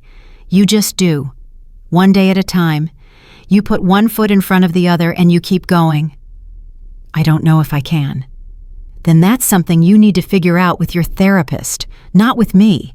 I'm not your wife anymore. I'm not your savior. I'm not your second chance. I'm just the woman you threw away, and I've moved on. Have you really? Yes, I have a successful business, friends who love me, a goddaughter on the way, a life I built from nothing. I don't need you, James. I don't even think about you most days. You're just a chapter in my story, a chapter I've closed. I stood up to leave. Sarah, wait. There's something I need to tell you. About why the kidney failed. I don't care. I stopped taking my medication. 6 months after the divorce, I just stopped. I froze. What? The immunosuppressants. I was supposed to take them for life, but I stopped because I was angry at myself, at you, at everything. And I thought maybe if the kidney failed, you'd feel guilty. You'd come back. You'd save me again. The room went red. You deliberately destroyed my kidney, the kidney I gave you. You sabotaged your own transplant to manipulate me. I didn't think it would actually fail. I thought they'd catch it, fix it. I didn't think... You never think that's your problem. You never think about anyone but yourself. I was shaking with rage. I gave you my kidney, my actual organ, and you destroyed it on purpose to manipulate me. Sarah, Don't say my name. Don't say anything. We're done. Completely done. You're on your own, James. Live or die. I don't care anymore. I walked out of that hospital and never looked back. The next day I signed the papers selling my company for $12 million. Called Catherine and told her yes. Called Emma and told her I was done working 80-hour weeks. Done sacrificing my health. Done putting myself last. I'm going to be the grandmother your baby deserves, I told her. Present, healthy, happy.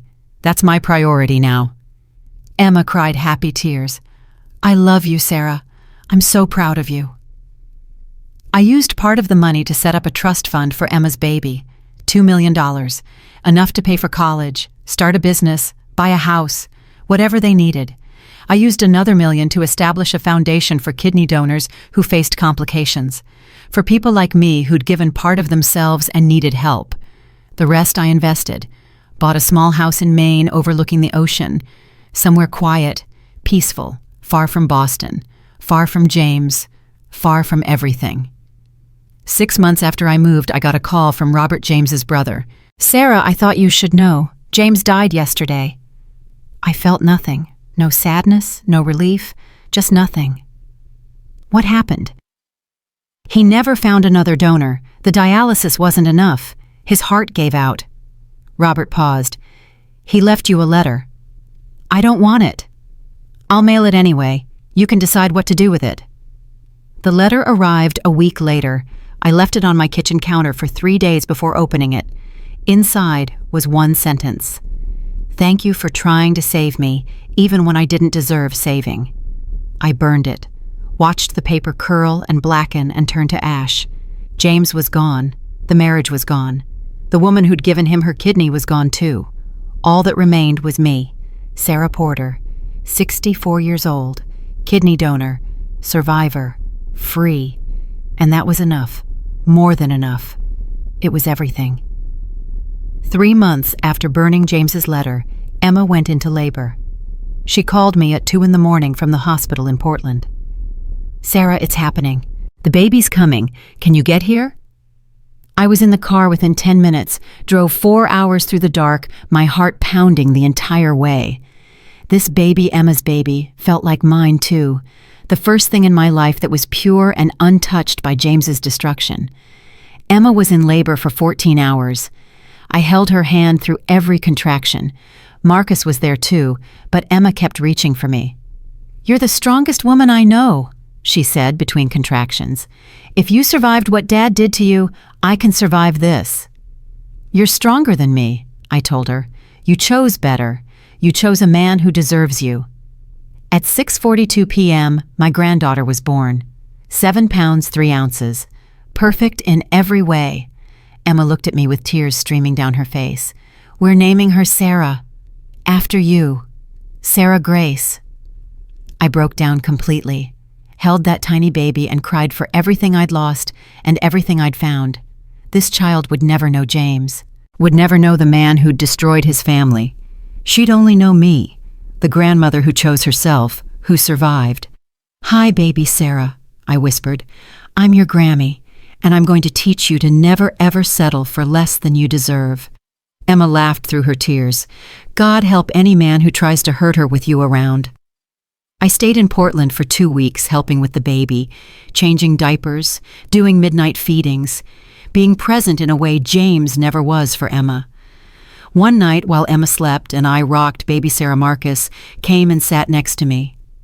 "Thank you," he said quietly, "for everything you've done for Emma, for us, for this baby. She's my family. You're my family. I know Emma's biological father just died, and I know that's complicated, but I want you to know you're this baby's real grandmother, the only one that matters." "Thank you, Marcus. That means everything." When I finally went back to Maine, my house felt emptier than before. Not lonely exactly, just quiet.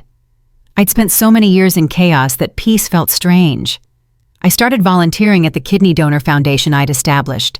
Met other donors who'd faced complications, who'd given part of themselves and lived with the consequences. One woman, Patricia, had donated to her husband 20 years ago. He died in a car accident 5 years after the transplant. "Do you regret it?" I asked her. "Every day," she said, "and never. I gave him 5 more years. 5 years he wouldn't have had, but I also gave up my health, my energy, part of my future. Would I do it again?" She paused. "I don't know." That honesty helped more than any platitudes. Because I didn't know either. Giving James my kidney had led to the divorce, which led to my business, which led to this life. But it had also compromised my health, left me with a future full of uncertainty. Was it worth it? I still didn't have an answer. 6 months after baby Sarah was born, I got a call from Dr. Patterson. "Sarah, your latest tests show your kidney function dropped to 58%. My stomach dropped. "What does that mean?" "It means we need to be more aggressive with management, medication, strict diet, close monitoring. And Sarah, I need to put you on the transplant list, just in case. I need a transplant after giving one away. We're not there yet, but we need to be prepared. Your remaining kidney is working harder than it should. The strain is showing." I hung up and sat in my kitchen staring at nothing. The irony was crushing. I'd given James my kidney to save his life, and now I might need a kidney to save mine. I called Emma that night. "I need to tell you something," I said, "about my kidney function." She listened while I explained everything. The dropping function, the transplant list, the medication. "Get tested," she said immediately. "What?" "Get tested. See if I'm a match. I'll give you my kidney, Sarah. Without question, without hesitation." "Emma, no. You just had a baby. You're young. You have your whole life ahead of you. And you gave me that life. You raised me. You loved me when my own mother didn't care. You sacrificed for Dad who didn't deserve it. Let me sacrifice for someone who does. I can't ask you to do that. You're not asking. I'm offering. Get tested, Sarah. Please. The tests took 2 weeks. Emma flew to Boston. We went to Mass General together.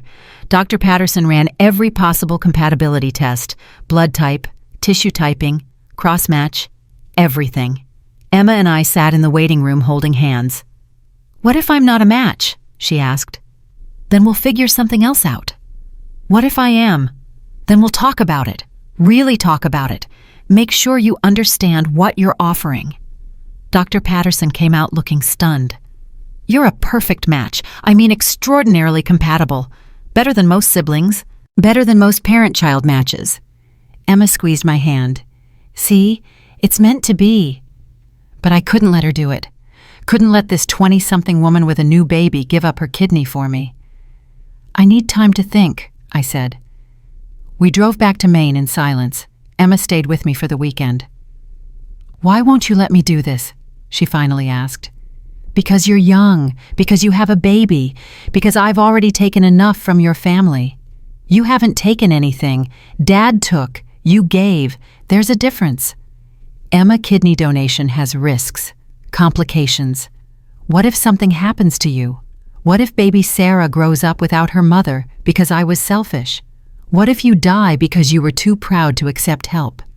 What if baby Sarah grows up without her? Grammy, because you couldn't let someone love you the way you loved Dad. That stopped me cold.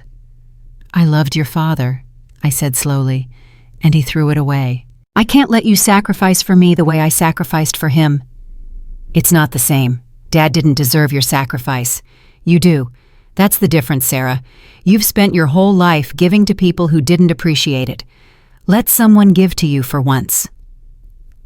I thought about it for 3 days. Talked to Dr. Patterson about the risks. Talked to Margaret about the legal implications. Talked to Linda about the ethics. Let her do it, Linda said. Let someone love you the way you deserve to be loved. But the night before I was supposed to give Emma my answer, something happened that changed everything. I got a call from an unknown number. Ms. Porter, this is Janet Morrison from New England Donor Services. We have a deceased donor kidney that's a match for you. The family has agreed to donation. Can you get to Mass General within 4 hours? A deceased donor. Someone had died and their family had chosen to donate their organs, and one of those organs was mine. I'll be there in 3 hours, I said. I called Emma while I drove. A donor kidney came available. I'm heading to Boston now. Thank God. Sarah, this is amazing. You don't have to wait. You don't have to use mine. I know. Emma, I need you to know I would have said yes. I would have let you donate. But I'm glad it's this way instead. Me too. Drive safe. I'll meet you at the hospital. The surgery happened that night. Emergency transplant.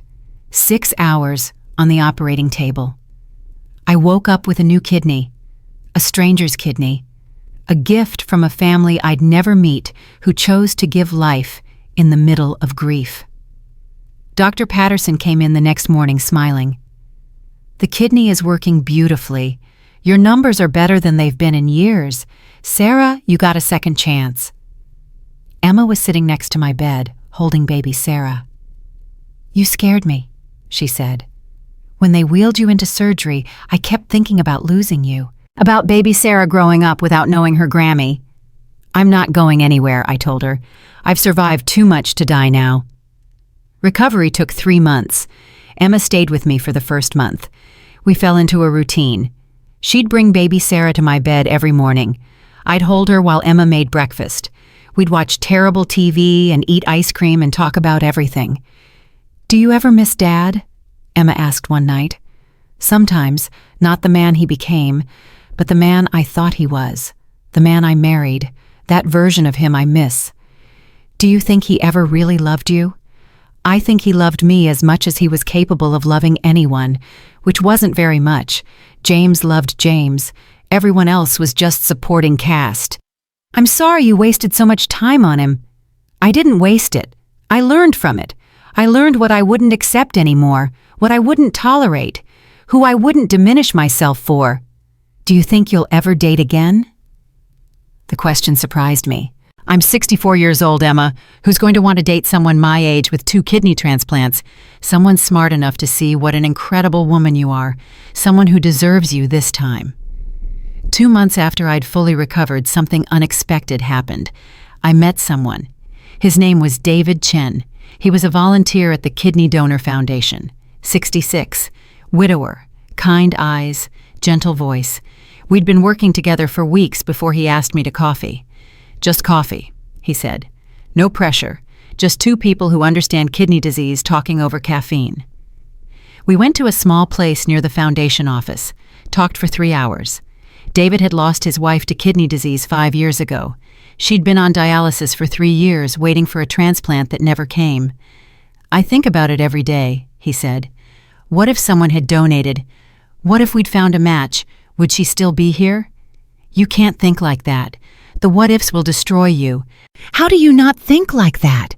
You gave your kidney to your husband and he threw you away. Don't you wonder what if you hadn't? Every day. But then I remember giving him my kidney showed me who he really was. If I hadn't done it, I might have wasted another 20 years before figuring it out.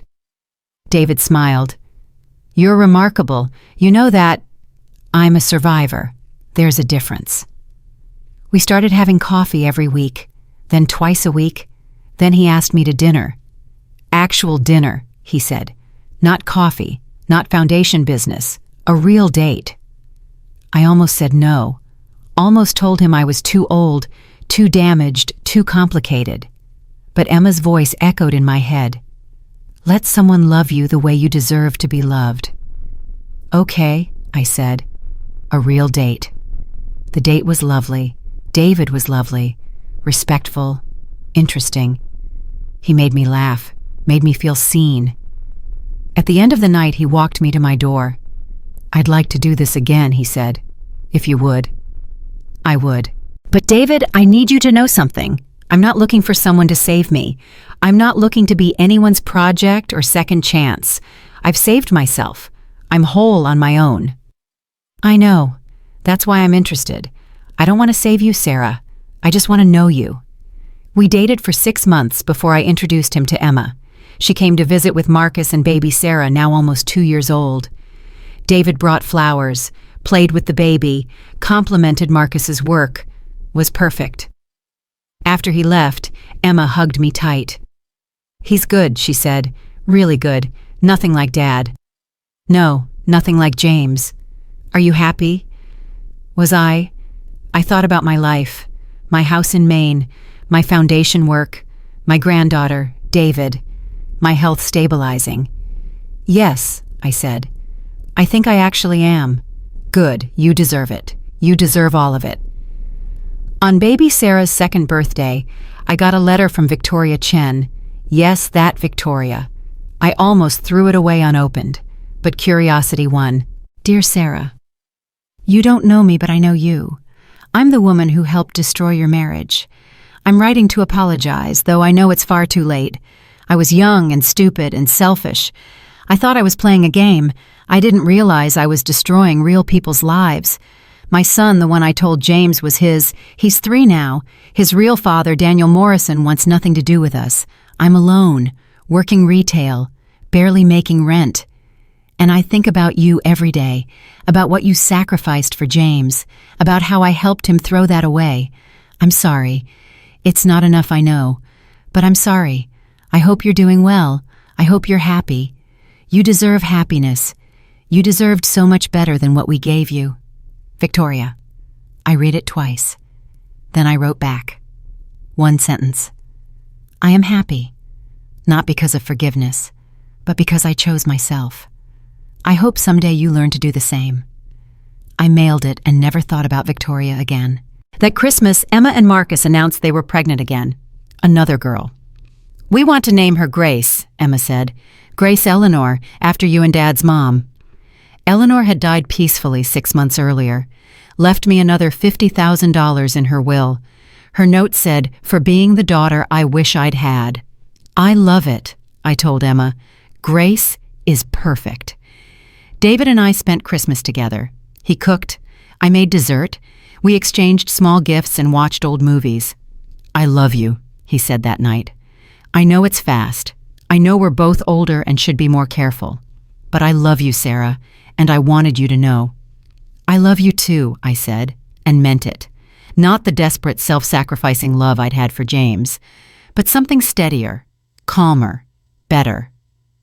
Good, David said, because I was thinking maybe we should talk about you moving in with me, or me moving in with you, or us finding a place together. Whatever works. No rush. Just something to think about. I'll think about it, I said, but I was already thinking yes. 6 months later, David and I bought a house together. Bigger than mine. Closer to Portland so we could see Emma and the girls more often. We got married on a Tuesday. City Hall. Just us, Emma, Marcus, and the girls. No big celebration, no white dress. Just two people who'd been through hell choosing to build something new together. Emma cried through the whole ceremony. "I'm so happy for you," she said afterward. "You deserve this. You deserve everything." "I have everything," I told her. "I have you. I have the girls. I have David. I have my health. I have myself. What else could I possibly need?" On my 67th birthday, the Kidney Donor Foundation threw me a celebration. 50 donors showed up, people I'd helped, people I'd counseled, people who'd found hope through the foundation.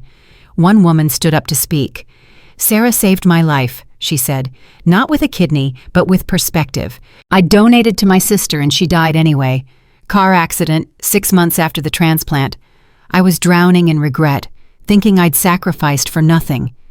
But Sarah told me you gave her 6 more months. 6 months of health, of hope, of life. That's not nothing. That's everything." And she was right. I cried through all the speeches, all the thank yous, all the stories of people who'd survived because someone had donated. David squeezed my hand. "You built something beautiful from your pain." "We all did," I said. "Every person in this room built something from their pain. That's what survivors do." That night, lying in bed next to David, I thought about James, about the kidney I'd given him, about the life I'd sacrificed for him. Would I do it again, knowing everything, knowing the cheating and the divorce and the heartbreak and the health complications? Yes, because it led me here, to this life, this love, this version of myself. I didn't give James my kidney for him. I gave it because that's who I was. Someone who loved fully, who sacrificed deeply, who gave without measuring. James threw that away, but I didn't lose it. I just redirected it to Emma, to baby Sarah and Grace, to the foundation, to David, to myself. The kidney was just an organ.